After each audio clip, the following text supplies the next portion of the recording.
membacanya tapi mungkin kita tidak tahu maknanya. Mungkin sekarang kita harus benar-benar memaknai ya apa yang kita ucapkan, Masya Allah.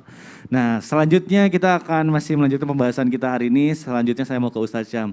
Ya, Ustadz Syam, mohon izin saya selalu diingatkan nih sama guru-guru kita di Islam itu Indah. Alhamdulillah nih selalu diingatkan supaya saya tuh berbuat rendah hati, jangan sombong, karena itu adalah salah satu sifat yang selalu diajarkan oleh Rasulullah SAW.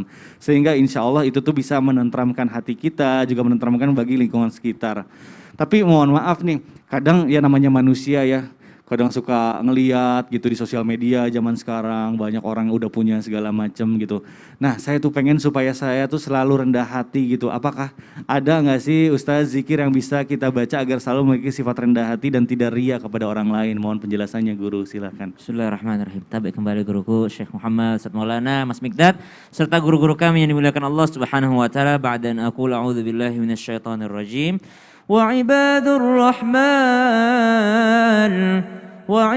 الرحمن الذين يمشون على الأرض هونا وإذا خاطبهم الجاهلون قالوا سلاما والذين يبيتون لربهم سجدا وقياما.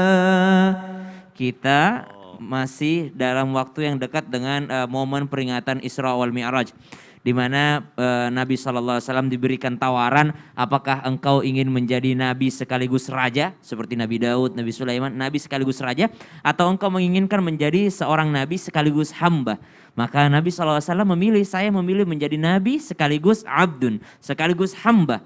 Maka subhanallah, ternyata predikat hamba ini adalah predikat yang istimewa. Karena Allah katakan subhanalladzi asra bi'abdihi. Allah menyebutkan hamba yang diperjalankan oleh Allah Subhanahu wa taala. Dan dalam ayat yang sebelumnya tadi kami bacakan, wa ibadur rahman, hamba Allah yang Maha Pengasih, mereka kriterianya salah satunya yang pertama Allah katakan bukan yang banyak salatnya, banyak zikirnya, yang banyak sedekahnya, banyak hajinya, banyak puasanya, bukan. Allah katakan dan hamba Allah yang terpilih alladzina yamshuna 'alal ardi hauna wa idza khatabahumul jahiluna qalu salama. Mereka yang berjalan dengan rendah hati di atas muka buminya Allah. Maka saking pentingnya rendah hati nih. Dan Allah katakan rendah hati alal ard, di atas muka bumi. Jakarta bumi enggak Mikdad? Bumi. Makassar bumi enggak? Bumi. Arab bumi bukan? Bumi. Amerika bumi bukan? Bumi. Rusia, Ukraina bumi bukan? Bumi. Maksudnya apa? Dimanapun engkau berada rendah hatilah. Karena ada orang kalau lagi di kampungnya orang lain dia rendah hati karena takut. Tapi kalau lagi di kampung sendiri, wah lu anak mana lu? Gua asli sini nih gue nih. Jadi rendah hati kalau di kampung orang, di bumi orang, tapi di kampung sendiri biasanya tidak rendah hati lagi. Akamsi Misalnya. anak kampung sini ya. Akamsi. Ngerasa orang lama. Ya.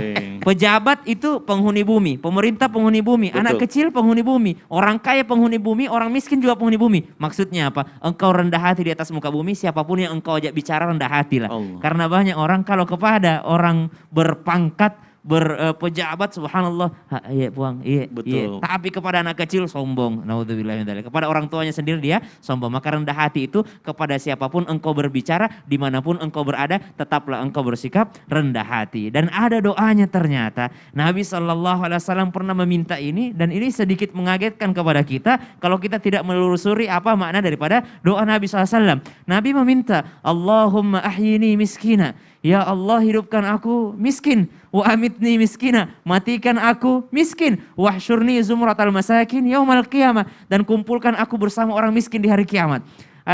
Satu maknanya, ternyata kebanyakan penduduk penghuni surga itu memang orang miskin. Orang miskin yang sabar akan kemiskinannya. Kalau kita mau memaknai secara zahir doa Nabi bahwa yang diminta betul-betul miskin. Tapi nampaknya banyak yang sedikit bertolak belakang dengan prinsip-prinsip umat Islam. Bukan berarti Nabi menyuruh kita hidup dalam keadaan miskin, tidak. Tapi ternyata miskina di sini menurut para ulama yakni ya Allah hidupkan aku dalam keadaan tawadhu, rendah hati, khusyuk dan tawadhu. Maka miskina di sini maknanya adalah ya Allah jadikan aku hambamu yang hidup dalam keadaan khusyuk dan tawadhu. Amin ya rabbal alamin. Oh, Masya Allah. Tapi kalau nggak ngerti maknanya bahaya juga ya. Takutnya malah minta miskin sama Allah.